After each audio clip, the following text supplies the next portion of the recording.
أما بعد فأعوذ بالله من الشيطان الرجيم بسم الله الرحمن الرحيم إن الله وملائكته يصلون على النبي يا أيها الذين آمنوا صلوا عليه وسلموا تسليما محبت کے ساتھ درود پاک پڑھیں اللهم صل وسلم وبارك على سيدنا مولانا محمد المعلم الجود والكرم وآله وبارك وسلم صلاة وسلام عليك يا رسول الله. بحمد اللہ تعالی ہمارا ختم نبوت کورس چل رہا ہے. ویسے تو ارادہ یہ تھا کہ 3 نشستوں میں اس کورس کو اختتام کریں گے، لیکن چونکہ ہمیں تینوں نشستوں میں وقت ہی اتنا نہیں ملا کہ ہم مکمل طور پر اسے بیان کر سکیں جیسا اس کا حق ہے، تو پھر ارادہ یہ کیا ہے کہ ایک نشست اور ہم انشاءاللہ اس کے آخر میں کریں گے، جس میں مکمل جو آخر کی باتیں ہوں گی وہ بیان کر کے پھر کوئز اس کے ساتھ ہی انشاءاللہ ہم کر لیں گے. آج ہم شروع کریں گے 5ویں فصل سے، پیج نمبر 28.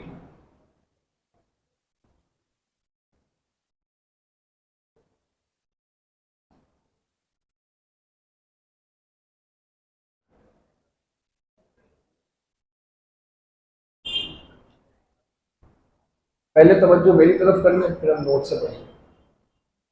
اگر آپ تاریخ سے آگاہ ہو اور آپ نے ہسٹری پڑھی ہو تو آپ کو یہ بات بخوبی پتہ ہوگی کہ 1857 میں ایک بہت بڑی جنگ ہوئی تھی انگریزوں کے درمیان، اور دوسری طرف مسلمان اور ہندو ایک طرف تھے اور ایک طرف جو ہے وہ انگریز حکومت تھی.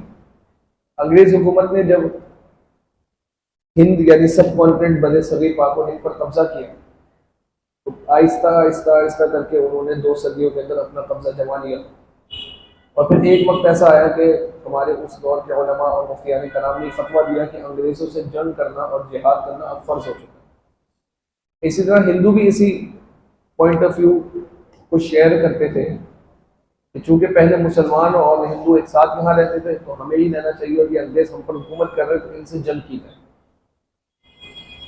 معاملہ یہ ہوا کہ جنگ سے پہلے بہت سارے ہندوؤں کو خرید بھی لیا گیا، وہ بک بھی گئے انگریزوں کے ہاتھوں، لیکن مسلمانوں نے بہت ڈٹ کر، ہندوؤں نے بھی ڈٹ کر جنگ کی. کچھ ان کے ہاتھوں بک گئے لیکن بہت سارے جو ہے وہ میدان میں رہے، اور مسلمانوں نے ڈٹ کر جو ہے وہ ان کے خلاف جو ہے وہ جنگ کی. البتہ اللہ تعالیٰ نے کرنا ایسا تھا کہ اس جنگ میں جو ہے وہ انگریز ہی جیتے اور وہ غالب آئے.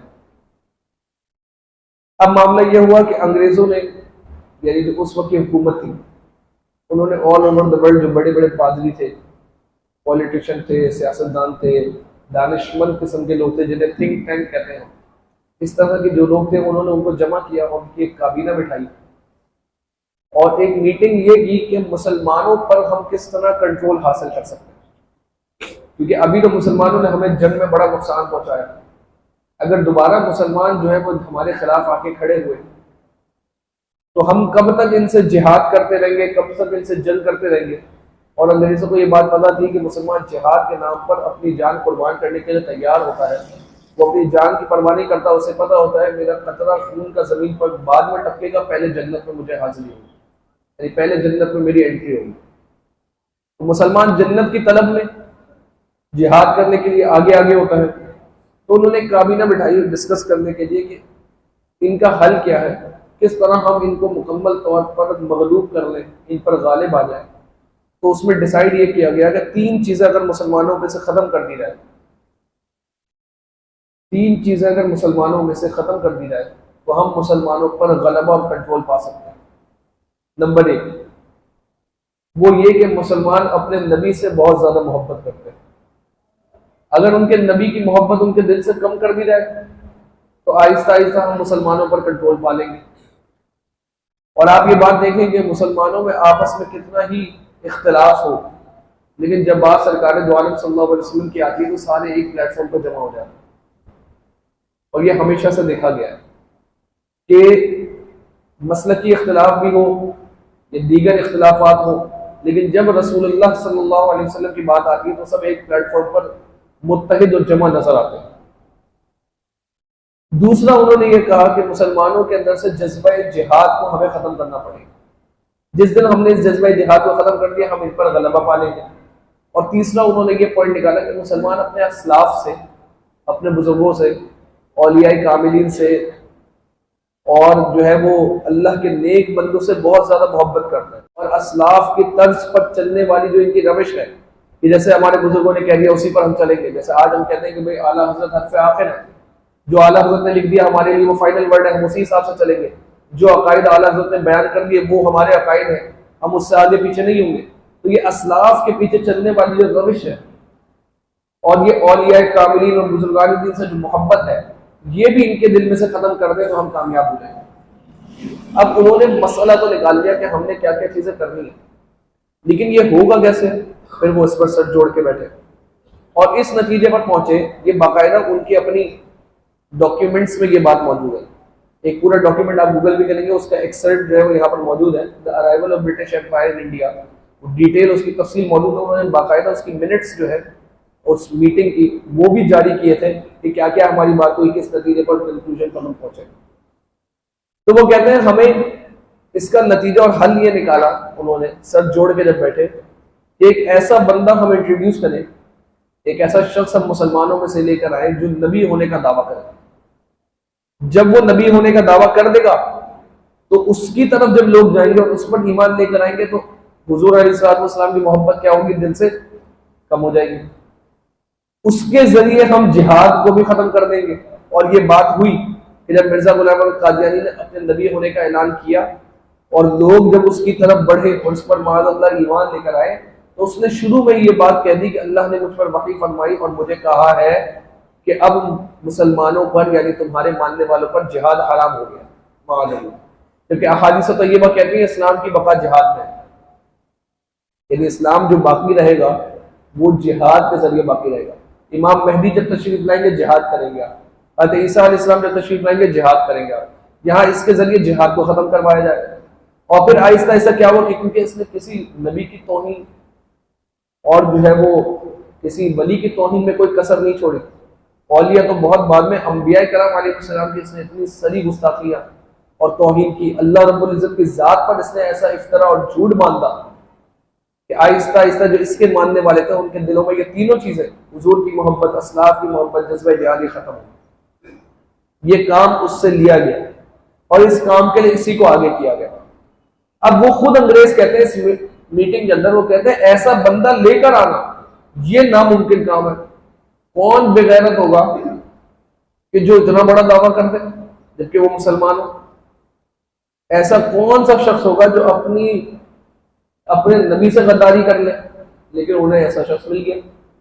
اور مرزا غلام احمد قادیانی کا انتخاب کیوں کیا؟ کیونکہ مرزا اپنی زبانی لکھ رہا ہے، یہ بات بھی نوٹس میں موجود ہے. مرزا اپنی زبانی لکھ رہا ہے کہ میرا باپ غلام مرتضیٰ جو ہے وہ انگریزوں کا بڑا وفادار تھا. جب 1857 کی جنگ ہوئی، جنگ آزادی جس کا میں بھی ذکر کر رہا تھا، تو مرزا لکھتا ہے میرا باپ نے اس جنگ میں انگریزوں کا ساتھ دیا تھا. ہمارے بڑے بڑے علماء مفتیان کرام فتویٰ دے کر ان کو جیلوں میں ڈالا گیا، ان کو جو ہے وہ جزیرہ انڈمان کی سزا سنائی گئی، یعنی ایگزائل کر دیا گیا انہیں. ان میں سے بہت ساروں کو جو ہے وہ مارا پیٹا گیا، ان پر دباؤ ڈالا گیا کہ آپ نے جو فتویٰ دیا ہے کہ یہ جو ہے جہاد فرض ہو گئی ہے، آپ اس فتوے سے پیچھے ہٹ جائیں. انہوں نے کہا ہم اس فتوے سے پیچھے نہیں ہٹتے. اسی وقت جب مسلمان جو ہے انگریزوں کے خلاف کھڑے ہو رہے تھے تو یہ مرزا غلام احمد قادیانی لکھتا ہے کہ میرا باپ جو ہے وہ انگریزوں کی سپورٹ میں تھا. صرف سپورٹ میں نہیں تھا، میرے باپ نے 50 گھڑ سوار، 50 گھوڑے اور ان گھوڑوں پر سوار ہونے والے سپاہی یہ بھی انگریزوں کو پرووائڈ کیے. پھر اس کا باپ مر گیا تو اس کے بعد اس نے کہا کہ میرا جو بھائی ہے بڑا وہ بھی ہمیشہ سے انگریزوں کا وفادار رہا اور میرے بھائی نے بھی انگریزوں کا بڑا ساتھ دیا. اور خود کتاب میں لکھتا ہے اپنی خود، یعنی میں خود بھی انگریزوں کا ایک لگایا ہوا پودا ہوں، یعنی مجھے بھی سپورٹ کرنے والے، مجھے لانے والے انگریز. اور خود سے لکھا میرے باپ کو انگریزوں کی طرف سے اپریسیشن لیٹرز بھی بہت سارے ملے اور میرے باپ کو جو ہے بڑی چٹھیاں انگریزوں کی طرف سے ملی اور بڑے مراعات جو ہے وہ ملے ان کی سپورٹ کرنے میں، اور ہم ہمیشہ سے انگریز کے وفادار رہے. تو پھر انہوں نے ایسے بندے کا انتخاب کیا کہ جو انگریزوں کا وفادار بھی تھا، کبھی ان کے سامنے بولتا نہیں، پورا خاندان ہی غداری کے لیے مشہور تھا مسلمانوں کی. تو 4 لوگوں کا انٹرویو لیا گیا جس میں مرزا غلام احمد قادیانی کو سلیکٹ کیا گیا. اس کی بنیادی وجہ یہی تھی کہ وہ اور اس کا پورا خاندان ہی انگریزوں کا وفادار تھا. ٹھیک، یہ اس پوری تاریخ کا پس منظر ہے اور فتنہ قادیانیت کا ایک بیک گراؤنڈ ہے کہ کیسے یہ فتنہ آہستہ آہستہ آہستہ اس کو آگے لایا گیا. اب آئیں نوٹس کی طرف.